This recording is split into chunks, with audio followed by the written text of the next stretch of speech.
Bismillah, Assalamualaikum warahmatullahi wabarakatuh.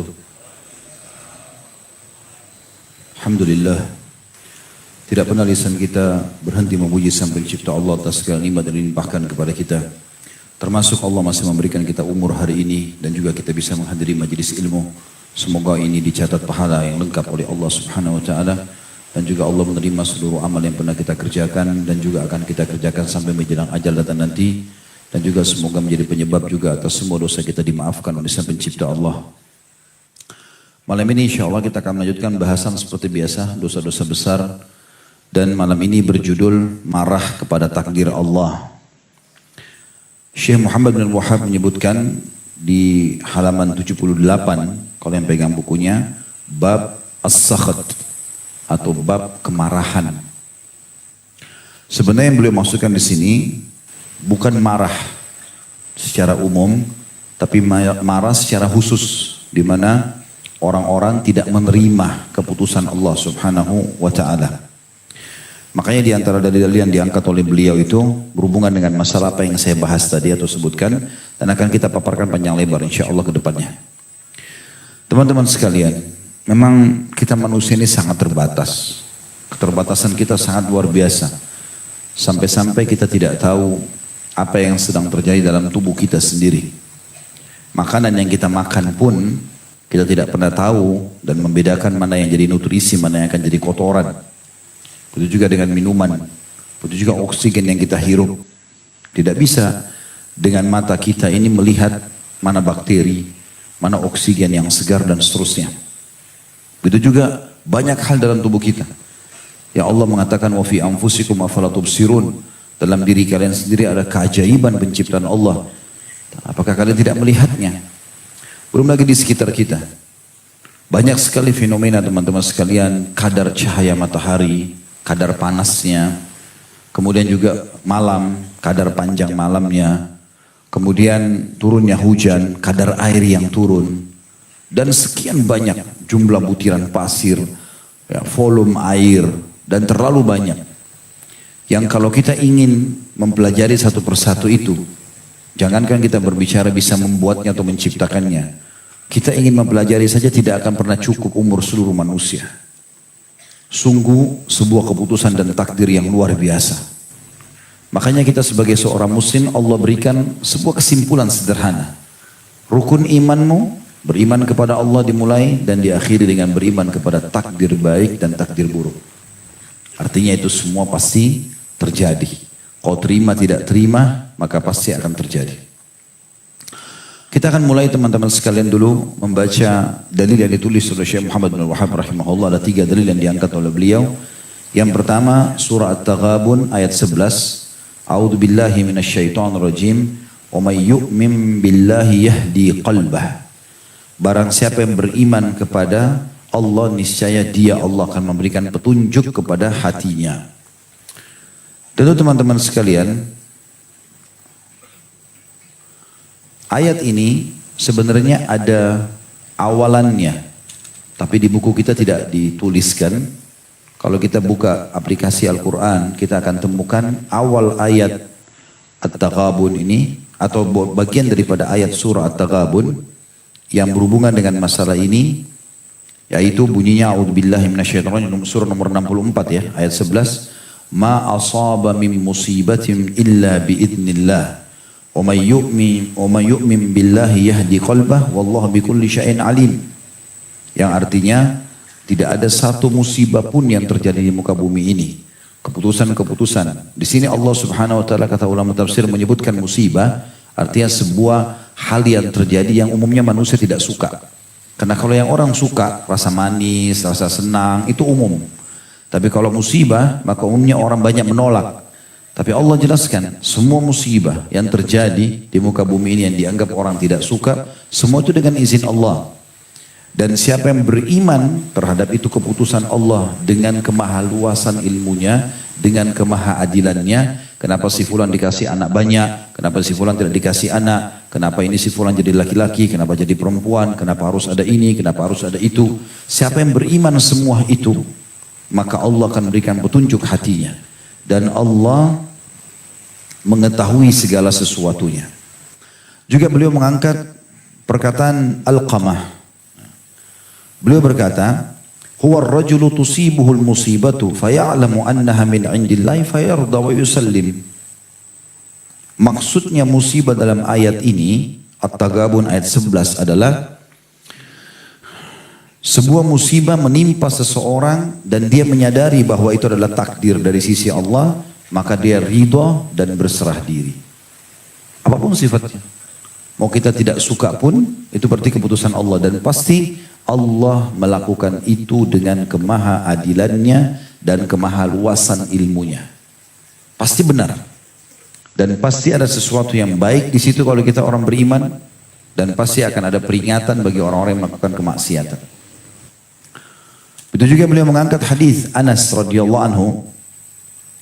Itu perkataan Alqamah diangkat dari tafsir Ibnu Jarir di jilid 28 ayat halaman 123, dan juga Anas bin Malik radhiyallahu anhu meriwayatkan Rasulullah SAW bersabda, Inna Allah idha habba qawman ibtalahum faman radiya falahu ridha wa man sakhita falahu sakhit. Rawahu Tirmidzi wa hasanah. Sesungguhnya Allah jika mencintai satu kaum, Allah pasti menguji mereka. Barang siapa ridha, terima keputusan itu yang dianggap tidak enak itu, maka dia mendapatkan ridha Allah. Dan barang siapa yang marah, ini saksi bahasan kita, kenapa babnya dikatakan bab marah terhadap takdir. Dan siapa yang marah, gerutu, keluh kesah, ya, maka dia akan mendapatkan murka. Kok bisa Ustaz? Kenapa kita harus dapat murka? Kan sesuatu yang kita tidak suka. Ya, Allah mengujimu. Ingin mengetahui, apa kau bisa menerima atau tidak? Sementara orang mukmin yang benar adalah dia bisa menerima cobaan itu sebagaimana dia menerima nikmat. Sebagaimana kita tahu hari ini kita sehat, satu waktu kita sakit, kita semua meyakini dua-duanya dari Allah Subhanahu wa taala. Dengan iman itu kita akan menerima keduanya. Nanti akan lebih jelas dalilnya tentu akan saya paparkan insyaallah biidznillah. Baik teman-teman sekalian, itu yang dipaparkan tiga dalil oleh atau dua buah dalil dengan satu perkataan ulama Alqamah tentang masalah haramnya atau tidak bolehnya seseorang marah terhadap takdir Allah Subhanahu wa taala. Lebih dalam kita bahas. Allah Subhanahu wa taala menyebutkan tentang masalah sesuatu yang tidak disukai oleh manusia. Karena kalau sekali lagi berbicara tentang takdir yang orang sukai, sesuatu yang orang sukai, maka mungkin tidak perlu bahasan khusus. Kamu suka kenyang enggak? Kamu suka makanan enak enggak? Kamu suka ini dan itu enggak? Pasti oke, suka. Tapi pada saat kita tanya, kamu suka sakit enggak? Kamu begini dan begitu enggak? Gitu. Kamu terima enggak pada saat tidak punya anak? Dan seterusnya, itu akan sulit. Maka Allah Subhanahu wa taala menitik beratkan agar orang beriman berada di keseimbangan keduanya. Bagaimana dia menerima nikmat Allah dan juga menerima keputusan Allah dari sisi takdir yang dianggap buruk bagi dia. Allah berfirman dalam surah Al-Baqarah, surah nomor 2 ayat 216. Saya berharap teman-teman ikuti stepnya ini ya. Karena kita akan sampai kepada sebuah poin. Harapan kita nanti insya Allah kita bubar dari sini. Apapun cobaan datang kita semua tersenyum menyambutnya. Karena sudah paham, oh ternyata begini maksudnya. Dalam surah Al-Baqarah 216 Allah berfirman, A'udzubillahi minasyaitonirrajim, kutiba alaikumul qitalu wa huwa kurhun lakum. Telah dicatatkan dan diperintahkan untuk kalian berperang, sementara itu kalian tidak suka. Wa asa an takrahu syai'an wa huwa khairul lakum. Tapi bisa saja sesuatu yang kau benci itu justru itu kebaikan bagimu. Wa asa an tuhibbu syai'an wa huwa syarrul lakum. Bisa saja sesuatu yang kalian suka itu ternyata buruk buat kalian. Wallahu ya'lamu wa antum la ta'lamun. Dan Allah lebih tahu sementara kalian tidak tahu itu. Maka tadi di pembukaan ceramah kita saya sudah bilang, terlalu banyak hal yang kita tidak tahu. Ikhwan dan akhwat sekalian. Bahkan kadang-kadang ada hal yang buruk di depan mata kita, tapi sebenarnya Allah jadikan untuk kebaikan, cuma kita tidak mengetahuinya. Tinggal bagaimana kita sebagai seorang muslim, kalau sudah terjadi kita menerimanya. Kalau belum terjadi kita ikhtiar untuk menghindari sesuatu yang berbahaya buat kita. Hasan Basri rahimahullah berkata, statement yang sangat menarik. Beliau mengatakan, la takrahul balayal waqi'ah. Jangan pernah kalian sebagai orang beriman membenci cobaan-cobaan yang sedang terjadi. Wan naqamatul hadithah. Dan juga kemalangan-kemalangan yang terjadi. Farubba amrin takrahu fihi najatuk. Bisa saja sesuatu yang kau tidak suka itu justru di situ kesuksesanmu. Walarubba amrin tu'thiruhu fihi abta'uk. Dan bisa saja sesuatu yang kau suka itu justru itu adalah kecelakaan bagimu. Al-Fadl ibn Sahal juga berkata rahimahullah, inna fil ilali la ni'mah. Sesungguhnya dalam cobaan-cobaan itu ada kenikmatan di situ. La yanbaghi lil akili an yajhalaha.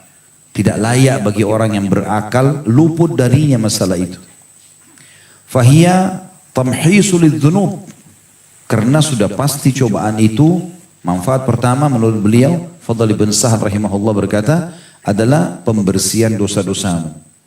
Apapun cobaan datang, secara besar berarti bersihkan dosamu. Artinya kau tidak akan dihukum di akhirat. Di dunia rezekimu akan datang. Yang kedua, wa tu'rad li thawabus sabr. Engkau akan mendapatkan pahala sabar karena tidak akan dapat kecuali dengan cobaan. Yang ketiga, wa ikal minal ghaflah. Cobaan itu menyadarkan dari kelalaian. Dengan adanya cobaan, kita jadi sadar. Oh ternyata saya lalai, oh ternyata saya salah. Yang keempat, wa tadhkiru bin ni'mah fi halis sihha. Dan dia akan mengingatkan tentang besarnya nikmat, terutama dalam keadaan sehat. Ada orang kalau datang cobaannya lagi sakit, lagi ada masalah berat pikirannya, maka di situ dia merasakan enak benar dulu waktu saya kemarin tenang ya, belum ada masalah, lagi sehat dan seterusnya. Maka dia jadi ingat nikmat itu. Kapan satu waktu Allah kembalikan lagi, dia akan lebih tenang. Selanjutnya, wastida'a lit-taubah. Dan semua cobaan adalah peluang emas untuk bertaubat. Nah, karena dengan datang cobaan kita jadi merasa bersalah, akhirnya kita taubat. Dan yang terakhir, wa khadda 'ala sadaqah. Dan pasti itu akan memotivasi seseorang untuk bersedekah. Nabi SAW selalu berdoa dalam doa beliau dalam hadis riwayat Tirmidzi An-Nasa'i yang artinya aku memohon padamu sikap ridha setelah mendapatkan takdir. Kalau teman-teman pernah melakukan istikharah, doa istikharah itu panjang sekali, tapi di akhir sekali doa istikharah itu ada bunyinya begini. Wa in kana hadzal amr syarrun li fi dini wa dunyaya wa ma'ashi wa akibatu amri. Kalau keputusan ini ya Allah, pernikahanku, kerjaku, pindah kotaku, apa sajalah, bangun rumah, beli rumah, jual kendaraan, semuanya itu buruk buat diriku, buat agamaku, buat kehidupan duniaku, buat kehidupan akhiratku. Fasrifhu anni, alihkan dia dari aku. Fasrifni anhu, alihkan aku dari dia.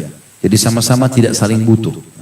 Waqdur li khair haitsu kan, dan takdirkanlah semua kebaikan dimanapun aku berada. Potongan terakhirnya, waraddini bihi, dan buat aku ridho dan menerima keputusanmu itu.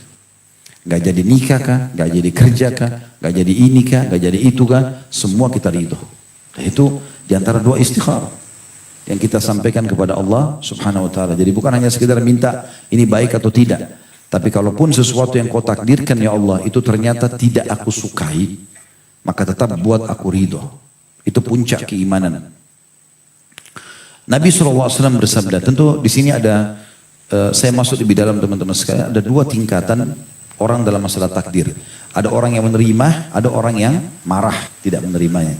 Kita bicara misalnya orang yang menerima. Nabi SAW, supaya kita bisa menjadi golongan ini, dan ini golongan yang selamat. Karena dia menyempurnakan rukun iman yang keenam, iman kepada keputusan Allah baik atau buruk. Nabi SAW mengatakan, jangan pernah engkau menuduh Allah salah dalam keputusan yang telah ditetapkannya kepadamu. Hadis sahih riwayat Ahmad. Jadi apapun itu, jangan pernah kau merasa salah. Banyak orang dianggap ini salah. Contoh, dia sudah dikasih jadi laki-laki, mau jadi perempuan. Seakan-akan Allah salah.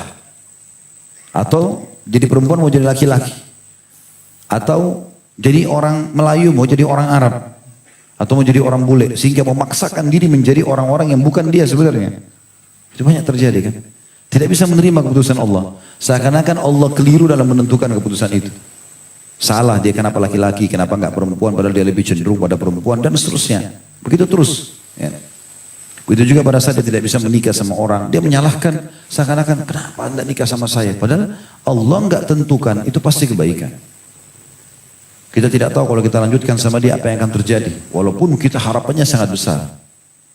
Allah subhanahu wa ta'ala dengan hikmahnya, walaupun kata ulama orang itu ahli maksiat, Allah subhanahu wa ta'ala tetap mengedepankan rahmatnya daripada murkahnya.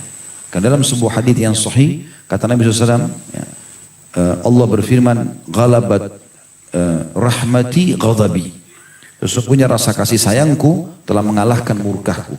Salah satu maknanya hadis ini adalah, walaupun dia ahli maksiat, kalau dia mau terjerumus pada perbuatan yang lebih besar atau salah, Allah masih berikan peringatan supaya dia tidak terjerumus. Walaupun dia jengkel, dia marah, nanti di akhirat dia baru tahu, oh syukur Allah buat saya nggak jadi lakukan itu. Padahal dia penjahat misalnya. Apalagi kalau orang-orang yang dasarnya beriman.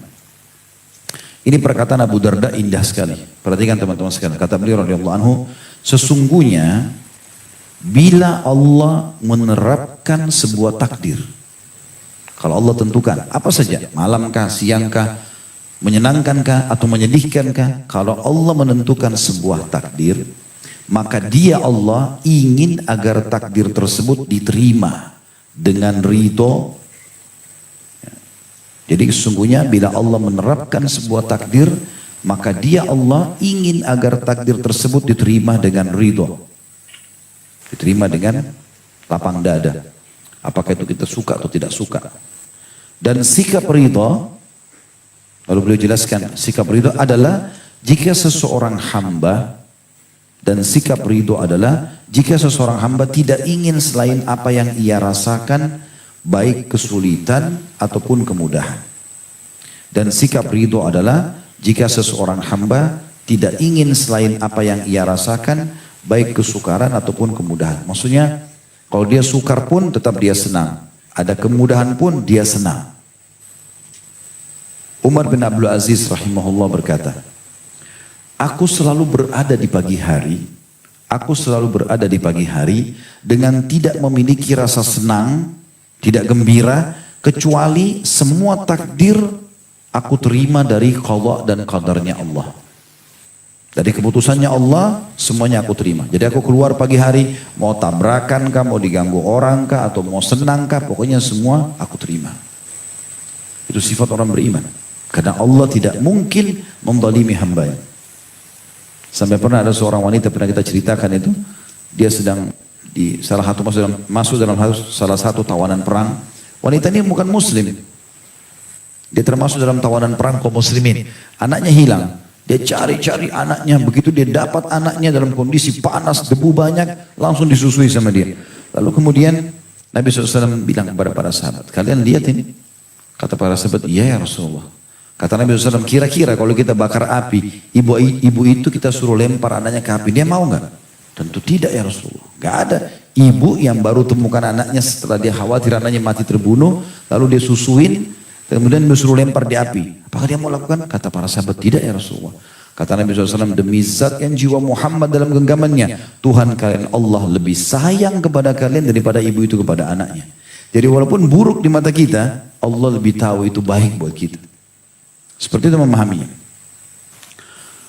Disebutkan di dalam beberapa statement para ulama tentang masalah ini. Kalau misalnya muncul pertanyaan di benak antum, kenapa saya diuji? Maka jawabannya sederhana. Ketahuilah bahwasanya bukan kamu sendiri yang diuji, kata ulama. Dan ketahuilah tidak akan bisa diketahui kualitas seseorang tanpa ujian dan cobaan.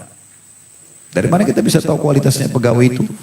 Siswa ini, mahasiswa itu tidak ada ujian. Kenapa kita di sekolah dan kampus ada ujian? Untuk apa? Begitu juga orang kalau di kantor, dia mau naik jabatan, ada ujiannya pasti. Gak mungkin tidak. Semua itu Allah Subhanahu wa ta'ala datangkan karena memang tidak akan terlihat kualitas seseorang tanpa ujian. Berapa banyak keberanian terlihat setelah ujian perang datang. Berapa banyak pengorbanan, kedermawanan terlihat setelah memang datangnya bencana. Terlihat siapa yang dermawan, siapa yang tidak. Dan Allah Subhanahu wa ta'ala berfirman dalam surah Al-Ankabut, surah nomor 29 ayat 1 sampai ayat 3. A'udzu billahi minasyaitonir rajim. Alif lam mim. Alif lam mim. Huruf-huruf pertama dalam Al-Qur'an yang Allah lebih tahu maknanya. Ahasiban nasu an yutraku an yaqulu amanna wa hum la yuftanun. Apakah manusia mengira mereka akan dibiarkan sementara mereka mengatakan beriman dan mereka tidak diuji? Pasti diuji. Benar gak imanmu ini? Benar gak kau loyal dengan perusahaan? Gitu kan. Walaqad fatanna alladziina qablahum, dan kami telah menguji orang-orang sebelum mereka. Fala ya'lamannallahu alladziina shadaqu wa la ya'lamannal kadhibin. Dan dengan ujian itu Allah bisa tahu mana yang jujur dengan keimanannya dan mana yang dusta. Ya. Waktu sahabat-sahabat Nabi dengar, kebetulan mereka tidak ikut ke Badar, lalu mereka dengar sahabat-sahabat pulang dari Badar, oh luar biasa malaikat hadir, pemimpin Quraisy si fulan mati, si fulan mati. Tadinya mereka takut perang, tapi setelah mereka perang mereka rasakan kenikmatannya. Karena artinya mereka gembira, menang, agama Islam dimenangkan, Allah berikan mereka ghanimah yang sangat banyak, dijamin surga bagi mereka. Akhirnya orang-orang yang tidak hadir penasaran nih, ya Rasulullah, kalau ada perang lagi kami mau ikut. Subhanallah, 1 tahun setelah itu, Badar tahun 2 Hijriah, di tahun 3 Hijriah terjadi perang Uhud. Maka pada saat itu Allah Subhanahu wa taala uji kaum mukminin dengan kekalahan. Setelah mereka menang, mereka kalah. Lalu Allah turunkan firman-Nya. Allah mengatakan, walaqad kuntum tamannawna al-mauta min qabl faqad ra'aitumuh. Dulu kalian banyak ngomong nih, oh mau mati syahid, mau seperti di Badar. Sekarang kalian sudah lihat, mana buktinya? Jadi Allah SWT uji. Dan di situ kelihatanlah, muncullah Anas bin Nadhr, muncullah Hamzah bin Abdul Muttalib dan sahabat-sahabat Nabi memang yang betul-betul jujur dengan keimanannya, memang cari kematian dan mau surga. Begitu juga kalau ada yang mengatakan, kenapa saya tidak dapat apa yang saya inginkan? Saya mau nikah sama fulan, saya mau bekerja di tempat ini, kenapa ya belum bisa ya? Maka Allah Subhanahu wa taala mengingatkan tadi dalam Al-Baqarah ayat 216. Ingat selalu itu, wa asa an takrahu syai'an wa huwa khairun lakum. Bisa saja kalian benci sesuatu tapi itu lebih baik bagi kalian. Wa asa an tuhibbu syai'an wa huwa syarrun lakum. Bisa saja kalian suka sesuatu tapi itu buruk bagi kalian. Wallahu ya'lamu wa antum la ta'lamun. Allah tahu dan kalian tidak tahu. Kalau ada yang bilang juga, mengapa berat sekali cobaan ini gitu. Allah menjawab dalam Al-Quran, la yukallifullahu nafsan illa wus'aha. Dalam surah Al-Baqarah ayat 286, Allah tidak akan menguji seorang hamba di atas kemampuannya. Dan Nabi SAW juga mengatakan dalam hadis yang sahih, sesungguhnya Allah tidak akan menguji seorang hamba di atas kemampuannya. Berarti kita mampu melaluinya itu. Kita mampu melaluinya. Dan yang paling mahal dari sebuah cobaan teman-teman sekalian adalah kita ambil pengalaman hidup. Karena itu mahal sekali. Kita kalau sudah pernah sakit, kita jadi tahu, oh saya sakit dulu begini. Bahkan dengan itu kita jadi tahu bagaimana dulu kita istirahat, bagaimana kita dokter siapa yang kita datangi, obat mana yang kita minum. Kita jadi tahu punya pengalaman dan itu mahal. Sampai pepatah bahasa Arab mengatakan, kalau ada orang lebih tua daripada kamu 1 hari, berarti dia punya pengalaman 100 hari. Maka raihlah 100 hari pengalaman dari dia itu. Karena mahal sekali pengalaman hidup itu. Itu juga kalau ada orang sudah frustasi, dia anggap dirinya sudah nggak bisa lalui cobaan, berat, keluh kesah begini, Allah juga menjawab dalam Al-Quran, dalam surah Al-Imran, surah nomor 3139. A'udzubillahi minasyaitonirrajim wa la tahinu. Jangan pernah merasa lemah. Orang beriman harus kuat, yakin dengan janji Allah. Wa la tahzanu, jangan sedih. Wa antumul a'launa in kuntum mu'minin. Kalian pasti menang. Kalian pasti akan beruntung, kalian akan pasti dapat jalan keluar kalau kalian beriman. Kalau ada yang menanyakan bagaimana caranya saya menghadapinya, Allah juga menjawab dalam Al-Imran ayat 200. Semua cobaan, pegang ini Al-Imran ayat 200, surah nomor 3 ayat 200. Akhir ayat dalam surah Al-Imran. Allah SWT berfirman, wasiat untuk orang-orang beriman, a'udzubillahi minasyaitonirrajim, ya ayyuhalladzina amanu. Hai orang beriman, isbiru, sabar. Wasabiru, kuatkan sabar kalian itu. Warabitu, tetap kalian berjuang, berusaha cari jalan keluar. Makna letterletnya, tetap kalian berjaga-jaga di perbatasan antara kalian dengan orang kafir. Tapi di sini makna umumnya adalah, tetap kalian ikhtiar, coba terus, berobat terus, ikhtiar terus, jangan putus asa. Dikatakan wattaqullaha la'allakum tuflihun, dan ikuti semua itu dengan ketakwaan. Artinya bentuk ikhtiarmu jangan sampai masuk kepada hal-hal yang haram. Ya, agar kalian beruntung. Kalau ada yang bertanya, lalu kalau saya sabar apa yang saya dapatkan? Banyak sekali dalilnya. Di antara firman Allah Subhanahu wa taala, yang sabar bekerja belum dapat pekerjaan, yang mau nikah belum dapat pekerjaan, dia sudah menikah lalu bercerai dengan pasangannya tanpa dia inginkan, belum dikasih anak, banyak cobaannya, macam-macam, gangguan tetangga, gangguan orang kantor, dihina fisik, dihina segala macam, semua itu. Allah mengatakan dalam Al-Quran surah At-Taubah, surah nomor 9 ayat 111. Balasannya apa? Inna Allah ashtara minal mu'minina anfusahum wa amwalahum bi anna lahumul jannah. Sesungguhnya Allah membeli dari orang-orang beriman diri mereka, dicoba oleh Allah SWT dengan segala macam, dan harta mereka yang mereka keluarkan agar mereka mendapatkan surga. Balasannya surga. Nah, abadi selama dalam kenikmatan. Juga di dalam firman Allah Subhanahu wa taala, atau kalau ada yang mengatakan apa yang harus, jadi kalau itu jawab, itu pertanyaan-pertanyaan, itu jawabannya teman-teman sekalian. Jadi kita harus kembali kepada keyakinan kalau semua takdir adalah kebaikan yang Allah berikan, walaupun itu buruk di mata kita. Dan Allah Subhanahu wa taala menyuruh kita untuk bertawakal kepadanya. Datang cobaan, terima dulu sebagai cobaan itu dari Allah, kemudian kita coba tawakal, ikhtiar, cari jalan keluar. Allah menyebutkan dalam surah At-Taubah surah nomor 9 ayat 129. A'udzu billahi minasyaitonir rajim. Hasbiyallahu alladzi la ilaha illa huwa alaihi tawakkaltu wa huwa rabbul arsyil azim. Cukuplah Allah menjadi penolongku, tidak ada Tuhan yang berhak disembah kecuali Dia. Kepadanya aku menyerahkan diri dan Dia adalah pemilik arsy atau singgasana yang agung. Dan dalam sebuah hadis qudsi yang mulia riwayat Bukhari Muslim, kata Nabi SAW, Allah berfirman, Ana inda dhanni abdi bi. Aku sesuai dengan prasangkaan hambaku. Riwayat lain dikatakan, kalau dia persangka baik padaku, aku akan berikan sesuai dengan prasangkanya. Udah sangka buruk, maka terjadilah itu pada dia. Juga teman-teman sekalian, dalam riwayat Baihaqi, sebuah hadis yang mulia, semua cobaan yang datang itu, asal antum bisa mengontrol diri, tahu pada saat itu Allah sedang menguji, Allah maha melihat, dan fa inna ma'al usri yusra, di setiap kesulitan ada kemudahan. Maka kalau kita nanti melihat pahalanya hari kiamat, bukan cuma kita gembira. Orang yang tidak tertimpa apa yang menimpa kita, gangguan selama kita di dunia, maka mereka berharap tertimpa cobaan yang lebih berat daripada kita. Bahkan dalam sebuah hadis riwayat Baihaqi, kata Nabi SAW, yawaddu ahlul afiyah yaumal qiyamah. Semua orang yang diberikan kesehatan nanti di hari kiamat, waktu di dunia dikasih kesehatan, mereka berharap pada hari kiamat nanti, anna juludahum quridat bil maqarid. Mereka berharap agar kulit-kulit mereka digunting-gunting dengan gunting yang tajam, mimma yaruna min thawabi ahlil bala. Setelah mereka melihat bagaimana besarnya balasan orang yang telah datang ujian kepadanya. Ujian itu hanya sebentar, selama di dunia saja. Dan juga teman-teman sekalian, orang diuji oleh Allah Subhanahu wa taala, kalau dia orang beriman, pembersihan dosanya. Kalau dosanya betul sudah tidak ada, berarti peninggian derajatnya.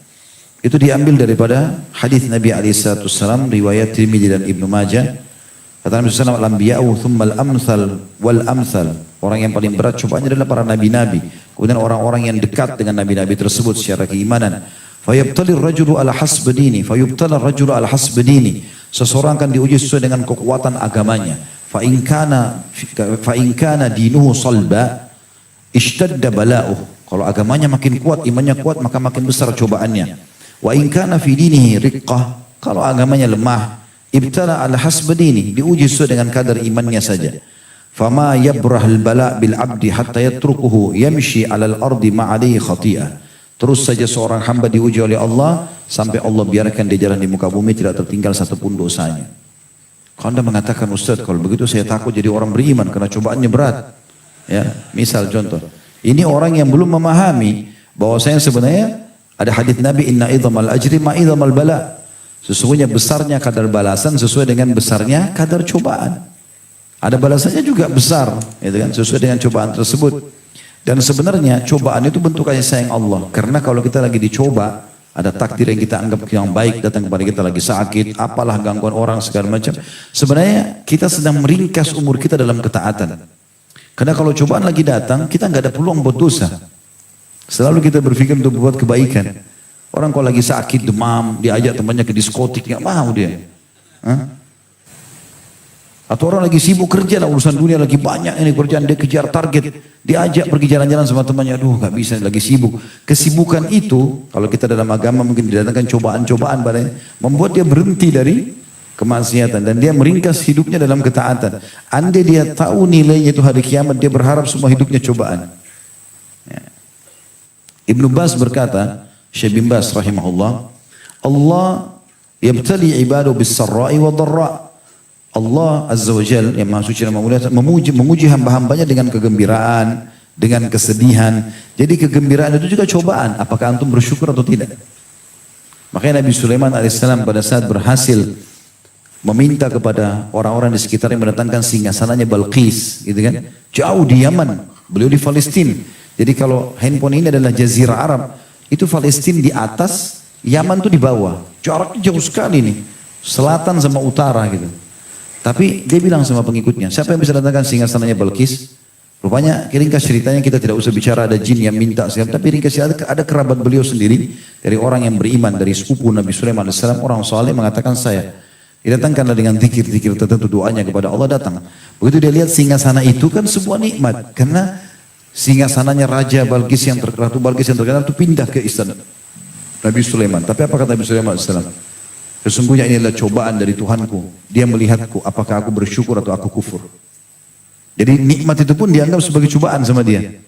Agar jangan sampai kita lalai dari syukurnya. Cobaan agar kita jangan lalai dari sabarnya. Begitulah. Berimbang ini ya. Nikmat kita syukuri, cobaan kita sabari. Ini sama. Dua-duanya kita sukai. Seperti itulah Islam mengajarkan.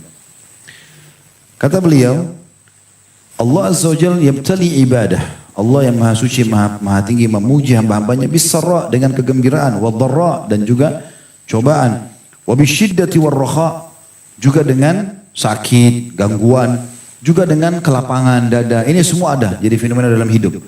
Waqad yabtalihim biha lirafi' darajatihim. Dan Allah menguji mereka bisa saja untuk mengangkat derajatnya supaya tinggi nanti di akhirat. Wa ila dzikrihim dan mengagungkan nama mereka. Jadi subhanallah, kalau ada puncak cobaan datang pada antum ikhwas sekalian akhwat, coba sabar. Di ujung cobaan itu kalau antum tidak berkeluh kesah, antum sabar, pasti akan ada sesuatu yang besar di situ. Pernah saya ceritakan kisah seseorang di kisah salafus saleh dulu. Dia rupanya, saya ingatkan kembali kisahnya tentunya. Dia rupanya majelis ramai sekali orang, penuh. Padahal di masjid itu ada gurunya juga punya halakah. Dia dulu hadir di halakah gurunya. Tapi ternyata lebih banyak muridnya daripada gurunya. Teman-temannya pada datang semua. Ada apa dengan kamu ini? Kok bisa majelismu lebih ramai daripada guru kita? Apa yang kau lakukan? Dia bilang kalau kalian dengar, ceritakan. Dan mereka teman-temannya tentu saja kami mau dengar. Maka dia bilang dulu 10 tahun yang lalu kebetulan dia duduk di halaqah sama. Dia belajar terus. Dia baru buka halaqah majelis ilmu dia setelah 10 tahun dia bilang. Saya pernah duduk di sana. Kemudian saya bubar pengajian, pulang semua. Lalu saya tinggal sama kita. Datang satu orang putih, tampan, bajunya bersih masuk di majelis. Lalu bilang kepada guru kita, Syekh, saya mau. Katanya, baiklah. Apa bisa saya bantu? Dia bilang, saya mau cari jodoh. Lalu tiba-tiba guru kita bicara sama saya, kau mau jadi anak mantunya orang ini? Saya lihat orang itu putih, tinggi, tampan. Pasti anaknya juga begini nih. Dia bilang, saya tidak banyak pikir. Saya bilang, iya, mau. Dinikahkan. Karena ini walinya perempuan. Tiba-tiba setelah akad nikah pergi ke rumahnya mertuanya. Sudah jadi mertua sekarang. Belum pernah lihat istrinya nih. Masuk ruang tamu. Kalau mertuanya mengatakan, dia bilang, orang ini bilang, saya masuk rumahnya mewah, bagus. Luar biasa pokoknya gitu. Kelihatan bekas nikmat itu. Lalu dia bilang, tunggu sini saya siapkan istrimu. Setelah selesai, beberapa saat dia bilang, masuklah. Begitu saya masuk ke dalam kamar, ketemu istri saya temukan istri, ada 10 atau 11 aib pada istri saya. Satu saya sudah cukup saya ceraikan. Matanya satu rusak, tangannya, kakinya pincang, luar biasa. Ada 11 aib, satu saya sudah cukup saya ceraikan. Saya sudah niat mau keluar ceraikan dia. Tiba-tiba istri saya merangkak dalam kondisi dia lumpuh, memegang kaki saya lalu mengatakan, saya cuma minta satu.